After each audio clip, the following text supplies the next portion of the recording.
আপনি কি জানেন ডায়াবেটিস রোগীদের সবচেয়ে ভয়ানক জটিলতার একটি হল ডায়াবেটিক ফুট? একবার ক্ষত হলে এটি সহজে শুকায় না, এমনকি কেটে ফেলার ঝুঁকিও থাকে। ডায়াবেটিক ফুটের কারণ: দীর্ঘদিন ব্লাড সুগার নিয়ন্ত্রণে না থাকা, স্নায়ু ক্ষতিগ্রস্ত হওয়া, পা অবশ হয়ে যাওয়া, পায়ে রক্ত সঞ্চালন কমে যাওয়া, ছোট ক্ষত বা ফোড়া উপেক্ষা করা। কি কি লক্ষণ দেখলে সতর্ক হবেন?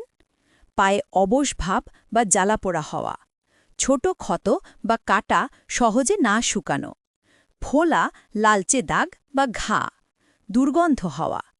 প্রতিরোধের উপায়: প্রতিদিন পা ধুয়ে শুকিয়ে রাখুন। পায়ে ছোট ক্ষত হলে অবহেলা করবেন না। সব সময় নরম ও আরামদায়ক জুতো ব্যবহার করুন।